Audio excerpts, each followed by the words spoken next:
Apakah setan penguasa neraka? Apakah setan dan para iblis serta konco-konconya akan menghukum manusia di neraka? Para sahabat, ada sebuah kesalahpahaman di mana setan menguasai neraka dan ia beserta para iblisnya hidup di sana untuk menyiksa jiwa-jiwa manusia selamanya. Pertanyaannya dalam video kali ini, apakah memang benar demikian? Apakah iblis akan menyiksa kita di neraka? Nah, para sahabat yang dikasihi Tuhan, konsep ini tidaklah berbasis atau berdasarkan Alkitab. Malahan justru sebaliknya. Setan serta iblis serta konco-konconya, merekalah yang akan disiksa di dalam api neraka, di dalam lautan api yang kekal, bukan sebagai penyiksa. Saya ulangi, iblis bukan sebagai penyiksa, bukan sebagai penguasa neraka, sebab penguasa neraka dan surga hanyalah Tuhan Yesus Kristus.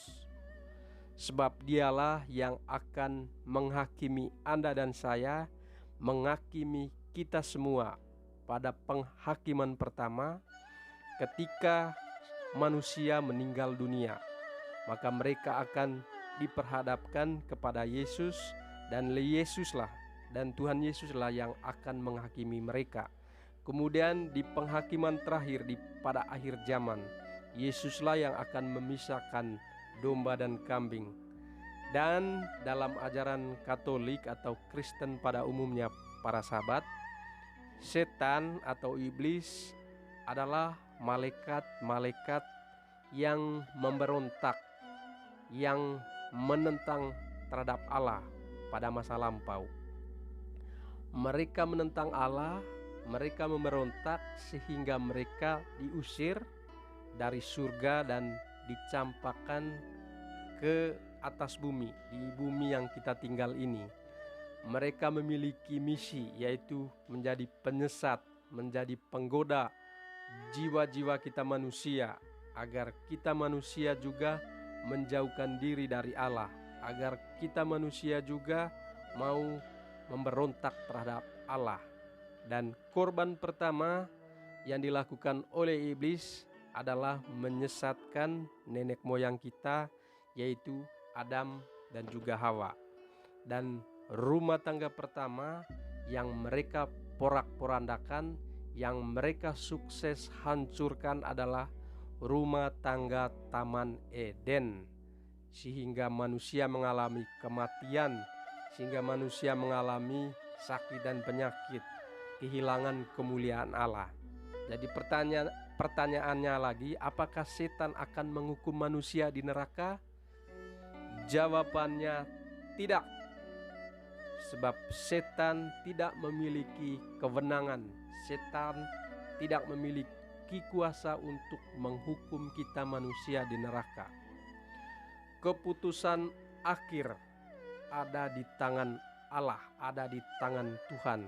Setan sebagai musuh yang berusaha menggoda manusia agar melakukan dosa dan memisahkan diri dari Allah. Tetapi keputusan akhir tentang nasib seseorang, apakah orang tersebut akan berada di surga, di api penyucian kalau dalam ajaran gereja Katolik, atau apakah dia akan dibawa ke neraka, itu adalah tergantung kebijaksanaan dan keadilan Allah. Para sahabat, mungkin kita ingat perkataan Yesus dalam Injil. Janganlah kamu takut terhadap mereka yang dapat membunuh tubuh dan kemudian tidak dapat berbuat apa-apa lagi. Takutilah dia, Yesus bilang, takutilah dia yang setelah membunuh mempunyai kuasa untuk melemparkan orang ke dalam neraka.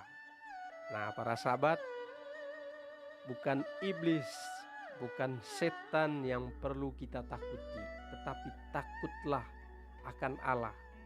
Karena dialah yang berkuasa, yang mencabut nyawa kita dan menghakimi kita, menentukan apakah kita surga atau di neraka. Nah, Yesus punya kuasa untuk melemparkan orang ke dalam neraka, sebab dialah yang memiliki hakikat, yang memegang kunci kematian, kunci neraka, dan kunci surga. Terutama buat saudara-saudariku yang tidak percaya kepada Yesus, mereka juga akan ditempatkan di neraka karena mereka tidak percaya kepada Yesus sebagai juru selamat. Karena hanya satu juru selamat, yaitu Yesus Kristus. Dialah yang akan membawa kita kepada kehidupan kekal, dan melalui Yesus kita akan mengalami kehidupan kekal di surga. Semoga Tuhan memberkati dan semakin banyak orang yang mempercayai Tuhan Yesus Kristus. Amin.